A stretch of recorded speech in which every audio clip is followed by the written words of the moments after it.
सारी समस्या आपको आपके ससुराल से हो रही है। जी जी। आप पीहर में, जी। और बहनों की अगर हम बात करें तो आप सबसे बड़ी थी या छोटी थी? कितने बहनें हैं? देखिए, हम 2 बहन हैं दो और बहन। मेरे 3 भाई हैं, अच्छा। जो कि मैं सबसे छोटी आप सबसे छोटी थी।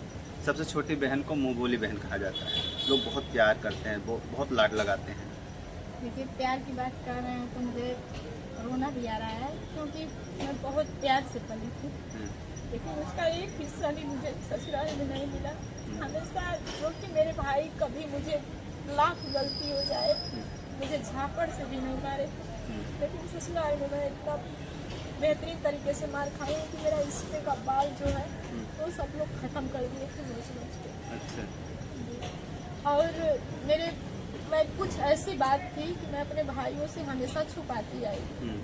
मैं हमेशा बताती थी मैं खुश हूँ, लेकिन कोई बात ऐसा हो जाता है ना कि भाई का जब फ़ोन सुनती हूँ तो मुझे रोना आ जाता है। तो समझ जाते हैं कि हमारी बहन तकलीफ में है। अभी मेरे साथ कितना हो भी तकलीफ हो जाए, मैं अपने भाई से नहीं बोलती हूँ। मेरे पापा थे, मैं रो के तुरंत पापा से बोलती थी, पापा मुझे लोग ऐसे मार रहे हैं। मेरे पापा चाहे 12 रात का 12 क्यों ना बजे, मेरे ससुराल पहुंच जाते थे, और ससुराल में पहुंच जाते थे। और मेरी अम्मा जो है वो मेरे पापा की वजह से हमेशा डिप्रेशन में रहती है, और मेरे भाई उसको पैसा पे रखे हैं। पैसा का मतलब उसको दवा के जी जी, समझ हिसाब गए। से रखे हैं। तो मैं उसको ज़्यादा टेंशन नहीं दे सकती, इसलिए कोई भी दिक्कत परेशानी पड़ती है मैं भाभियों से अपने बोल देती हूँ, लेकिन माँ से नहीं बोलती हूँ। बस भगवान का लाख लाख ये शुक्र है कि मुझे, मैं किस्मत वाली हूँ कि ऐसी भाभी ऐसे भाई मुझे मिले। अच्छा, पीहर से जब ये सारी बातें उनको पता चल जाती, चाहे जैसे भी पता चलती है, कहीं ना कहीं जाती है बातें, तो वहाँ से कुछ सपोर्ट मिला? मुझे वहाँ से सपोर्ट यही मिला था, क्योंकि ये मेरे शुरुआती कहानी थी। जी। मुझे सपोर्ट मिला था कि आपको उस घर नहीं जाना। अच्छा। मुझे कहना था कि मेरे पापा भाई का कहना था कि उस घर नहीं जाना है, जो कि हम लोग तुम्हें एक झापड़ भी कभी सपने में नहीं मारे। आज तू वहाँ जाके लात भूसा खा रही है, तू नहीं वहाँ जाएगी, तेरा बसर नहीं होगा। लेकिन मेरा क्या कहना था कि या तो आपके घर में मर जाऊंगी, या तो मैं उसी के पास जाऊंगी, दूसरी शादी में नहीं करूँगी। जो कि मेरे हस्बैंड जी भी मेरे सास ससुर के साथ साथ मुझे बहुत तारीफ करते थे। अब उनके बच्चा जब से हो गया है, मेरा लड़की हो गई है, लड़का हो गए हैं, तो वो सुधर गए हैं। तो मेरी सास अब क्या करती हैं कि अब जो भाई पर्दार अगल बगल के होते हैं, उन लोगों के साथ हमको जो है हमेशा मार उत्पीड़ना करते हैं, गाली गलौज, जी, ये तमाम सारे तरीके से। वही लोग ना मारे थे, हम्म। वही लोग मारे थे। आज भी मेरा मुकदमा चल रहा है, अब देखिए मुकदमे के बाद में क्या होता है। हाँ, वही लोग, क्योंकि हमारा कोई देवर नहीं है, कोई भसुर नहीं है, और आप लोग जानते हैं कि इस समय फरी हुई दाल को सबको ही बिल्कुल बिल्कुल वही करता है। तो हम लोग गांव में रहते नहीं, हमारी इतनी आमदनी नहीं है कि हर किसी को हम चटाते चलें, खिलाते बिल्कुल। चलें, पिलाते चलें। तो भैया, जब हमारी वो आमदनी नहीं, हम अपने बच्चों को जिया लें, वही बहुत है। जब मेरी सास एक कौड़ी, एक मतलब खेत बाड़ी कुछ भी नहीं दी है। हमारे मायके से अगर हम लोग ससुराल में एक रात भी रहे तो मायके से आता है तभी खाते हैं। अच्छा, ऐसा कुछ नहीं। आपके सामने मेरे हस्बैंड भी हैं, पूछ भी सकते हैं। जी जी। जब आता है तभी खाते हैं। तो जब वो बताइए, हाँ, ये भी मैं कह देती हूँ कि मेरे हस्बैंड जी 2 साल से 3 साल से अपने घर पे पैसा नहीं देते हैं। अच्छा। अब आप ही बताइए, जब मेरे 2 बच्चे प्राइवेट स्कूल में पढ़ रहे हैं तो खर्चा कितना है? कितना कमा लेते हैं आपके हस्बैंड? मेरे हस्बैंड जी वही है, टाइम टूम लगा के 18-19 हज़ार का तो उठा लेते हैं। तो कोई प्राइवेट जॉब है या फिर? प्राइवेट है, हाँ। फैक्ट्री में है। अच्छा, हाँ। फैक्ट्री में जॉब करते हैं। जी। अच्छा। अब उसी में बच्चे को देखना है, दुख है, तकलीफ है, हर चीज बिल्कुल। मैनेज नहीं हो तो पाता। कहने मतलब अब आपके पति जी आपका खर्च और अपना खर्च उठाते हैं, परिवार से कोई मतलब नहीं है, जब इस तरीके से उनके साथ उत्पीड़ना की गई है। जी, बिल्कुल। अच्छा, चलिए, लेकिन वहीं आपने अभी वीडियो के पहले में मुझे बताया था कि आपने इंटर तक ही पढ़ाई लिखाई करी जी, इससे आगे आपने क्यों नहीं पढ़ना चाहा, या फिर क्या समस्या थी पढ़ाई को लेकर? जब मेरा इंटर का पेपर था तो मेरे पापा मेरे हस्बैंड जी से पूछे, पढ़ाओगे? मैं अपनी लड़की को और आगे पढ़ाऊंगी। मेरे हस्बैंड जी बोले पढ़ाऊंगा। तो घर का स्थिति देखते हुए मैं क्या पढ़ूंगी, मैं फुल डिप्रेशन में जा चुकी थी। अच्छा। अब आप ही बताइए, जब मुझे हर चीज़ से सुखी रखते होते हैं लोग, मतलब हर जो सुविधा होता है एक बहू को, समझ लीजिए कि एक बहू जाती है तो उसकी जिम्मेवारी उस पर नहीं रहती है। जो आपके घर में आता है, खाती है, बनाती है, खिलाती है। जी बिल्कुल। लेकिन एक जिम्मेवारी हम कभी नहीं जाने कि हमारे ऊपर भी सास है, ससुर हैं, किसी का जिम्मेवारी है, हम भी किसी के जिम्मेवारी पे बहू बने। मैं कब बहू बनी और कब मैं ऐसे बाहर निकल गई मुझे कुछ भी पता नहीं चला। लेकिन वही प्रियंका जी हम बात करें तो आपकी भी कुछ एक सोच रही होगी तो मुझे कुछ ना कुछ तो पढ़ लिख कर जरूर बनना है, नाम करना है अपना। जी देखिए, मुझे जो भी कहना है, मैं जब स्कूल में पढ़ रही थी मुझे अभी सोचने का टाइम नहीं और ना लगा कि मेरी शादी हो जाए। अच्छा। तो मैं सोचूं तो ये लगता था मुझे अभी टाइम है। ये तो ऑटोमेटिक जो मेरे पापा का डिसीजन आया वही उसी के हिसाब से मेरी शादी हो गई और मैं कुछ सोचने का मौका नहीं मिला। और अभी सोची होती, बहुत भी लेडीज हैं कि ससुराल में भी जाके सोचती हैं और करती भी हैं, लेकिन मैं वहाँ का स्थिति देखते हुए सोच को भी अपने मिट्टी में मिला। जी, समझ सकते हैं हम आपकी बातों को। लेकिन अब वहीं अगर हम बात करें प्रियंका जी, आपके हज़ारों फैंस हैं, आपको देखना और सुनना पसंद करते हैं। बात करें तो आप सोशल मीडिया पे धमाल मचाती, वो भी यूट्यूब प्लेटफॉर्म पे। जी, ये सब आइडिया कैसे आया कि यूट्यूब प्लेटफॉर्म ज्वाइन करना चाहिए और उस पर काम करना चाहिए, जबकि परिवार से इतनी सारी समस्या होने के बावजूद? जी, ये भी रीज़न वहीं से शुरू होता है जहाँ से ये सारी कहानी ख़त्म हुई है, वहीं से शुरू होता है। जी। मैं अपने हस्बैंड के साथ दिल्ली में थी 1.5 साल। जी। कुछ महिलाएं होती हैं, इकट्ठा होती हैं, तो तुम्हार पतोहिया कहाँ ना आए, कहाँ बा, तो हमारे सास कहली कि हमारे पतोहिया भाग। अच्छा, ऐसा कह रही थी वो? पतोहिया भाग गया। 1.5 साल के बाद हम गई नहीं तो मान लें कोनो भी औरत जाइए तो कहिए कि कहो तू तो भाग गई, ललू कैसे आई। गांव पड़ोस के लोग तुरंत कह देते हैं। तुरंत कह देते हैं। जी। तब एक कहते हैं एक इज्जत होती है। जी। हमें कोई 2 झापड़ मार दिया ना तो हम लोग के घर में अपने पटा जाएंगे, लेकिन जब चरित्र पे दाग लग जाती है तो उसको छुड़ाना जो है बहुत मुश्किल है। जी जी बिल्कुल। उस दाग के साथ हम नहीं जी सकते। हम गलत नहीं है तो साबित करके दिखाएंगे। जी जी। मैं बोली मुझे जैसे हक्का समा गया, मैं टेंशन में डिप्रेशन में मैं चली गई। मेरे हस्बैंड भी थोड़ा गुस्सा वाले हैं, तेज है, तो मैं अपने हस्बैंड से बात नहीं बोली, लेकिन हमको पचा भी कहते हैं ना। फिर एक रात नहीं बोली, दूसरे दिन मैं इनसे बोल दी कि देखिए फलाने की माँ ऐसे ऐसे बोल रही थी और आपकी माँ बोली। अब मर्द लोग सुनते कहाँ मानने वाले हैं। आपको पता है कि इज्जत की बात है ना। और जो रियल में किया उससे तो नहीं कोई किया, अपने घर में बहन बेटी कर ली तो नहीं कहा, लेकिन बहू की नहीं, लेकिन बहू पे दाग लगा। तो इस बात को मैं सुनते हुए बस रीजन है, मेरे हस्बैंड जी अपनी माँ से पूछने गए कि तू ऐसा क्यों बोली, जब तू इतना शासन दे रही थी, मैं दे रहा था, उसके पास बच्चा नहीं था तो दूसरा शादी वो की नहीं, अब मेरे पास है तो वो भाग जाएगी और मैं इतना शरीफ हूँ, मैं उसको रख लूंगा। कोई भी औरत चली जाए तो उसको कोई रखने में बहुत मुश्किल होता है। वो फिर बस मेरे जो हस्बैंड जी हैं यही पूछने गए और यही पूछने के कारण है कि मेरे जो भाई पटीदार वाले हैं घींच के बेरहमी से मारे मौत के मुंह में ढकेल दिए। मैं जो गांव में होता है ना हॉस्पिटल, मैं वहाँ लेके गई, वहाँ हॉस्पिटल के लोग जवाब दे दिए। मैं लेके गोरखपुर गई, मेरे पति को 10 बजे रात को मारा हुआ, 3 बजे सुबह में इनको होश आई। जी, अब बताइए इतना सब जो है मैं झेलते चली आई। इतना जो लोग कहते हैं अपना ही परिवार, जब मेरे पति को लोग मार रहे थे, अपने सास का पैर पकड़ के मैं रोने लगी। मेरी सास देख रही थी सामने कि बचा लो आज मर जाएंगे। वो कौन सी माँ होगी इतना शब्द सुनने पे, मेरी सास नहीं। तो बताइए मैं कैसे उम्मीद रखूँगी कि मुझे ससुराल में प्यार मिलेगा, दुलार मिलेगा। अरे जब मैं नई नवेली थी तो मिलना नहीं किया, लेकिन मेरा भी शौक है मैं अकेली बहू हूँ, इस तरह से अपने सास ससुर को रखूँ कि लोग कहें कि हाँ देखो संभाल लो और कैसे रखती है। मुझे कोई दिक्कत नहीं है। मैं 2 रोटी अपने बच्चों के लिए बना रही हूँ, 2 रोटी और बनाऊंगी, 2 अपने बच्चे का कपड़ा धुल रही हूँ, 2 और धुलूंगी। मैं जो बहू का फर्ज होता है सब निभाऊंगी, लेकिन वो लोग सोचते हैं कि ऐसे नचाऊं और कैद करके रखूं, ये तो हमसे नहीं हो पाएगा। हाँ, उस लायक आप करिएगा तो भी करेंगे। घर में हूँ, सब कुछ ला के रख दीजिए, हमारी जिम्मेवारी देखिए, हमारे बच्चों को देखिए, लेकिन आप बेटी बोल देगी कि सर काट देना तो आप सर काट देंगी। देखिए जिस घर में बेटी का चलता है उस घर में बहू का ठिकाना नहीं है। जी बिल्कुल। हम लोग भी बेटी हैं, हमारी भी 3 भाभियाँ हैं, लेकिन ये वीडियो हमारे ससुराल और मायके में सब जाएगा। वही तो कह रही हूँ कि मैं किस्मत वाली हूँ कि ऐसी भाभी और भैया मिले हैं। देखिए अगर मैं भी गलत रहती ना तो किसी की भाभी आज मैं भी साल भर अपने मायके में रह जाती। बताइए 3 भाभियाँ। चलिए ये तो आपको पारिवारिक समस्या हुई, लेकिन सोशल मीडिया का जुनून कैसे सवार हुआ कि यूट्यूब पे काम करना चाहिए?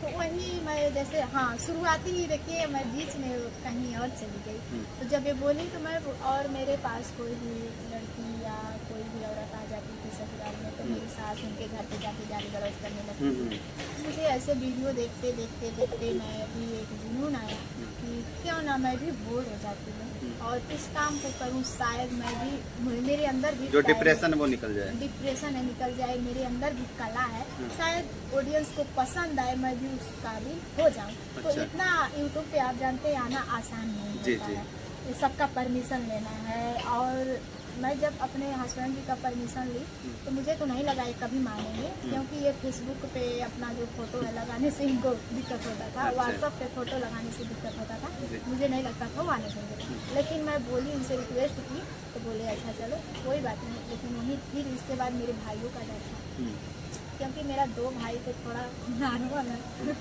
मेरे बीच वाले भाई जो हैं बहुत उनको पसंद नहीं था कि हमारी बहन सोशल मीडिया पे आए।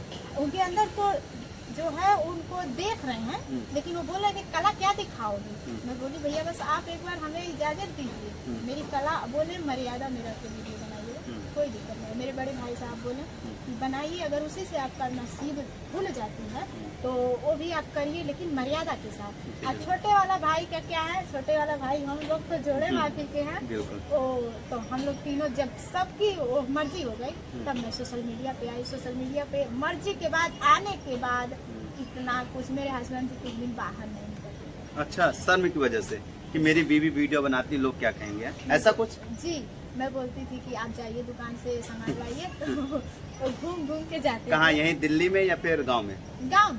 अच्छा, गाँव में। जी हाँ। तो एक घूम घूम के जाते थे। मैं बोलती थी कहानी आप ऐसे कर रहे हैं, तो बोली मुझे शर्म आ रहा है, जहाँ भी खड़ा हो रहा हूँ साइकिल से तो लोग बोल रहे हैं कि आपकी घरवाली जो है वीडियो बना रही है क्या, और जो देवर वर लगते हैं भाभी वीडियो बनाते हैं क्या। तो ऐसे तो इनको शर्म आ जाती थी। मैं बोलती थी कि जब मैं सोशल मीडिया पर गई हूँ बोल दीजिए हाँ बना रही है, इसमें शर्माने की क्या बात है। अब तो मतलब बहुत कुछ सुनने का, बहुत हमारे गांव में जो चट्टू बट्टू होते हैं, बहुत लोग बोले कि नाचतिया गावतिया अभद्र शब्द यूज करें, और उस शब्द मतलब हम कहीं रखले भी नहीं, लेकिन ओके समय अगले पर दिखाई तो बहुत। लेकिन हम बोले कोई बात नहीं, कहते हैं ना जो दिखाता है उसका सब जानता है, जो नहीं दिखाता है घर में कुछ भी आपके हो जाए कोई नहीं कहेगा।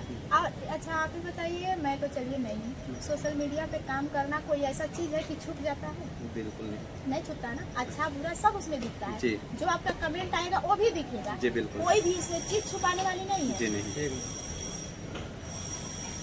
21 मिनट भाई। बस दो ही इसको नहीं रोकेंगे। 1-2 ही मिनट है। नमस्कार दोस्तों, स्वागत है आप लोग का फिर से एक और नए पॉडकास्ट में। जी दोस्तों, कैमरे की फ्रेम में जिस महिला क्रिएटर को आप लोग देख रहे होंगे, शायद आप लोग इनको पहचानते हैं। जी, अगर आप लोग नहीं जानते हैं, नहीं पहचानते हैं, मैं इस वीडियो के माध्यम से आप लोग के बीच में रूबरू कराऊंगा आखिरकार ये है कौन और कहाँ से हैं, किस तरीके से सोशल मीडिया प्लेटफॉर्म पे मेहनत करती हैं और किस तरीके से ये आज सोशल मीडिया प्लेटफॉर्म पे धमाल मचा रही हैं। सब कुछ जानेंगे आज की इस वीडियो में। अभी तक आप लोगों ने इस वीडियो को लाइक नहीं किया है तो लाइक करिएगा, चैनल में नए हैं तो सब्सक्राइब करिएगा, फेसबुक से देख रहे हैं तो ज़्यादा ज़्यादा शेयर कीजिएगा, और फेसबुक पेज को फॉलो नहीं किए तो फॉलो जरूर कर लीजिएगा। बहुत बहुत स्वागत है। बहुत बहुत स्वागत है। जी। जितने भी आपके चैनल के माध्यम से दर्शक देख रहे हैं सभी को पैर छू के प्रणाम है। जी, और शुभ नाम क्या हुआ आपका? मेरा शुभ नाम है प्रियंका यादव। प्रियंका यादव। पूरा स्थायी पता आपका क्या है? मेरा स्थायी पता है, मैं यूपी गोरखपुर जिले से रहने वाली हूँ। यूपी गोरखपुर जिले से हैं हाँ, आप? जी। जी, चलिए बहुत अच्छी बात है। आपकी उम्र कितनी है? हमारी उम्र है 27 साल। नहीं सॉरी 26वां चल रहा है। अभी आपकी उम्र 26 साल है, जी। लेकिन आप लग नहीं रही हैं 26 साल की। नहीं। जी, पढ़ाई लिखाई कहाँ तक हुई? मेरी पढ़ाई लिखाई मैं इंटर तक की हूँ। इंटर तक आपने कंप्लीट कर रखा है। जी, चलिए बहुत अच्छी बात है। वहीं आपकी शादी कब होती है? शादी के बंधन में आप कब बनती हैं? मेरी शादी जैसे होता है लगभग 2013 में मेरी 2013 में? हाँ हुई थी। अच्छा, उस समय आपका इंटर कंप्लीट हो गया था, फिर नहीं। पढ़ाई चल रही थी? मैं पेपर पेपर दे रही थी इंटर का ही? अच्छा, तो इंटर पास करते करते आपकी शादी हो जाती है और शादी के बंधन में आप बंध जाती है, तो शादी आपकी लव मैरिज थी या अरेंज मैरिज? नहीं, मेरी शादी अरेंज मैरिज थी। लव मैरिज कोई यहाँ बात नहीं है। लव मैरिज अच्छा। जी, मेरे पापा मम्मी और इनके पापा मम्मी के जो मेरे हस्बैंड जी हैं उनके मर्जी से, दोनों लोग की मर्जी से हुआ है। अच्छा, परिवार में कौन कौन? हमारे ससुराल में तो हैं मेरे सास, ससुर और मेरे हस्बैंड जी की 3 सिस्टर लोग हैं। अच्छा, हाँ, यही सब। परिवार में आप कितने नंबर पे? मैं सबसे छोटी हूँ, मेरे हस्बैंड भी अकेले हैं। अकेले? जी। सबसे छोटी हैं, सबसे बड़ी बहनें हैं, जी यानी आपकी ननद, फिर आप सबसे लास्ट में हैं। जी जी, मतलब परिवार में आप अकेली हैं, अकेले ही पूरे परिवार को आप मैनेज करती हैं। मैं मैनेज करने के तो देखिए, जब हमें लोग रखेंगे तो हम मैनेज करेंगे। अच्छा। और जैसे कि मैं जब शादी करके आई थी, एक होता है ना, नई नवेली दुल्हन है तो उसका बहुत इज्जत किया जाता है। हाँ। तो मैं 25 दिन रही थी अपने ससुराल में, और 25 दिन जो है जैसे लोग बहू को रखते हैं उस तौर तरीका पे रखे थे, मैं भी रही। और जैसे कि मैं दोबारा जब से गई तो मुझे लात घूसा, जूता चप्पल, झगड़ा मार, अलग करना, एक में करना। ऐसा तो तब होता है जब या तो लव मैरिज शादी रहे या तो पीहर से दहेज कम मिला। ऐसा कुछ भी नहीं था। जितना भी हमारे हस्बैंड जी के मम्मी पापा का मांग था उतना दिया गया था। जिस 2013 में मेरी शादी हुई थी, और 2013 में समझ लीजिए कि उस समय जो दहेज मेरे हस्बैंड जी को मिला था, सब कुछ, जब मैं उस गांव में गई, काश मेरा वीडियो शायद वो लोग भी देखें, उस गांव में गई तो लोग बोलने लगे कि ऐसी जो जितना मैं सामान लेके गई थी शायद मैं पहले लेके गई थी। अब जो लोग आ रहे हैं नए में तो देखिए टीवी, फ्रिज, कूलर, पंखा, बहुत चीजें हैं, अब लेके आ रहे हैं, तो उनके आगे मेरा कम ही पड़ जाएगा। कम ही पड़ जाएगा। मतलब उस समय में आपने जो समझा कि मुझे एक दुल्हन बन के जाना चाहिए, और जो भी एक रिवाज होता है, जी जो भी एक बाप अपनी बेटी के लिए देना चाहता है, चाहे जैसे भी करके, वो सारा सामान आप ले गए। मेरे पापा का कहना था, मेरे पापा हार्ट के मरीज थे। अच्छा। मेरी शादी को आप लोग कोई भी देखता है तो बोलता है आपके बच्चे हैं इतने बड़े बड़े, और आपकी एज इतना है। कितने बच्चे हैं? हमारे 2 बच्चे हैं। अच्छा। मेरी 9 साल की लड़की है और 7 साल का बेटा है। अच्छा। तो लोग देखते हैं, बोलते हैं आपकी शादी कम एज में हो गई जी। है। जी, मेरी शादी कम एज में इसलिए हुई, मेरे पापा हार्ट के मरीज थे। और सभी बाप का ये कहना रहता है कि मेरे जीते जी मेरा बेटा हो या बेटी हो, उसकी सब शादी। लोग सुखी हो जाएं, अपने अपने घर चले जाएंगे, ताकि हमें कोई भी दिक्कत हो जाए तो हमें अफसोस नहीं रहेगा। हमारे 3 भाई लोग हैं, बड़े हैं, और वो लोग भी ना कभी कमी किए। आज भी दिन है कि वो लोग मेरे दुख तकलीफ में हमेशा मेरे साथ रहते हैं, क्योंकि मेरे ससुराल वाले का जो है पोजीशन लोग जानते हैं, इसलिए हमेशा खड़े रहते हैं। और जो बहुत अफसोस की बात है कि मेरे पापा इस दुनिया में अब नहीं। माँ? माँ तो है, जब से पापा इस कार्य में हमेशा बीमार रहती है। अच्छा। हाँ, जी। यही सब प्रॉब्लम है। और ससुराल वाले तो समझ लीजिए, मुझे लगता है कि हमेशा जब तक वो लोग रहेंगे घर से भी बेघर कर देते हैं। अच्छा। और जो देखिए, सबसे बड़ी बात मैं आपके कैमरे के सामने बोलने जा रही हूँ। आप बताइएगा, कहते हैं लोग कि पूत का पूत होता है, माता की माता नहीं होती है। लेकिन यहाँ पे मेरी सास जब अपने बेटा का नहीं हुई तो बहू का उम्मीद कैसे रहेगा कि मेरी सास मेरा हो जाएंगी। ये बताइए, जब हमारी सास अपने बेटे को खेत में मारते हुए, मुंह के रास्ते खून उगलते हुए देख सकती हैं, तो हम उससे उम्मीद लगा सकते हैं कि मेरी सास मुझसे प्यार करेगी। बिल्कुल। ऐसा क्या कुछ रीजन होता है, क्योंकि आप परिवार में अकेली है, एक ही बेटा है आपकी सासू माँ को, कोई दूसरा और नहीं है, तो कुछ तो होगा। रीजन ये है कि जब मैं शादी करके आई थी तो 2-3 साल लोग हमें ऐसे मुट्ठी में कैद करके रखे थे, जैसे पिंजड़ा में सुग्गा को रखा जाता है। सास या ननद? तीनों, मेरी ननद और सास अच्छा। लोग रखी थी। और रखने के बाद जो है मुझे दरवाजा बंद करके कभी मारा जाता था, कभी दरवाजा खोल के, कभी खेदरा के मारा जाता था, दौड़ा के मारा जाता था। पति सपोर्ट नहीं करते थे? मेरे पति पहले मेरा सपोर्ट नहीं करते थे। मेरे पति जी भी मेरे सास से डरते थे। जो मेरी अगर हमारे हस्बैंड जी हमसे हंस कर बोल दिए तो मेरी सास क्या करती थी, इनको जो है इतना गलत नज़र से देखती थी जैसे इनसे किसी दिन की दुश्मनी। गाँव में एक कहावत किया जाता है, लोग मेहरी के गुलाम।